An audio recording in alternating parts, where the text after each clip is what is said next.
Mata upu e lua se fuluono. O le ami o tonu wa usia malona manuia. O lona wha mawalunga. Ua le pelai.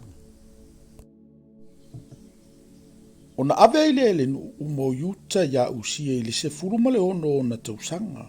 Ma ua tofia o ie fai matupu. E sui ya ilo na tamao amasia. Wa ia faia e lata. Mana toe tu ina mai ia yuta.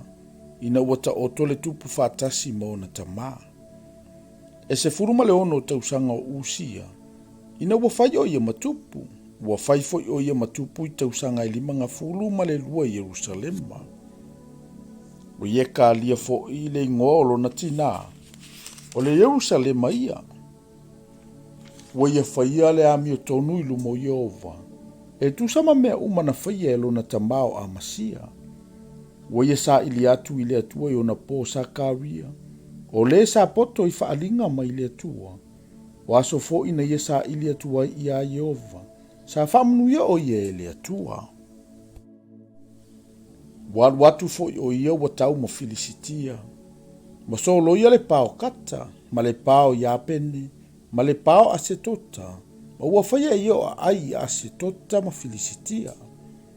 Ua fisosoani mai fo ile atua ia te ie tau ma Filisitia. Ma tangata o Arapi.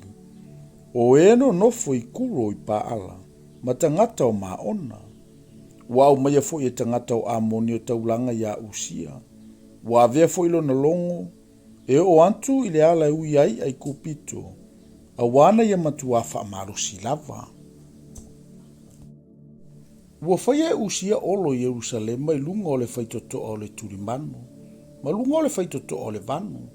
Ma lunga o le tulimanu o le pā. Wana whaia ia malolosi. Ua whaia fo ia io olo i le vau. Ma ua eliva i eli e tele.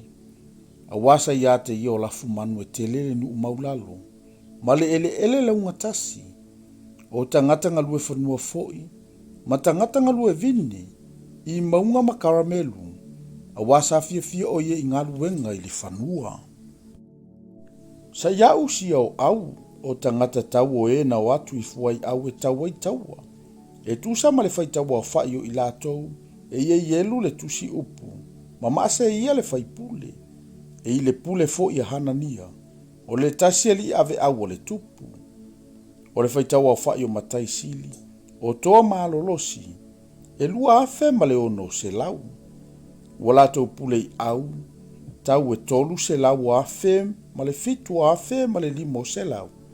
O e tau lia taua ma le loto te tele. E fesoso ani le tupu. E tau ma e itamai. Ua saunia fo e usia mo ia au uma o talita, ma tau, ma pulo tau, ma ofu tau o mea, ma ufana, ma mao ma ata. Ua whaia ia Yerusalema o mea e whanai. Ua mafawhauina e tangata popoto i ngā ruenga. Ma tua i lunga o olo, ma lunga o tuli manu le pā. E whanai u ma maatetele. Ua o atulo na longo i mea mamau. A waima e ule fisosoani i ate ia. Ua ina malosi lava o ia. Ua malosi o ia. O na whaambaurunga ina le olo na loto. E i uai ilo na malaya. A ua ianga salatu ya Yehova lo na atua.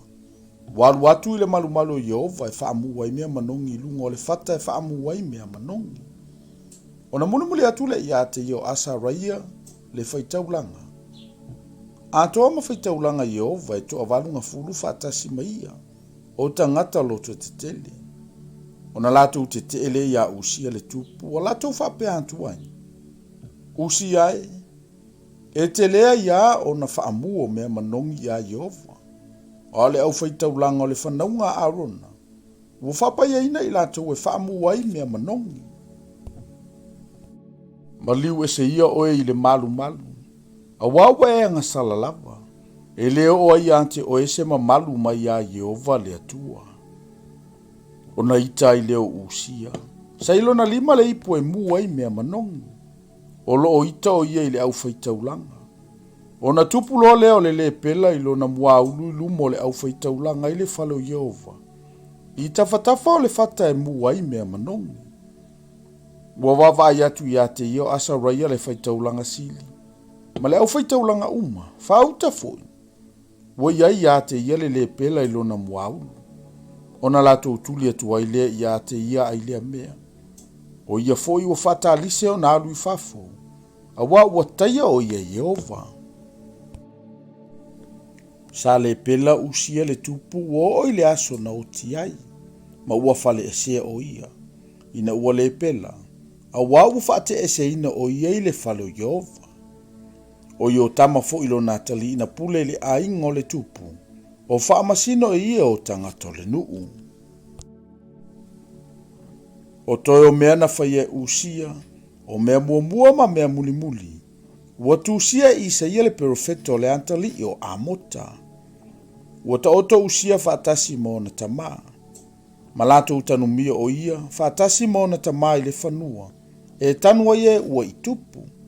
Awa ua whapea lato, o ia o le pela. O na soloa ia ne ai leo yo tamalo natali ie whai matupu.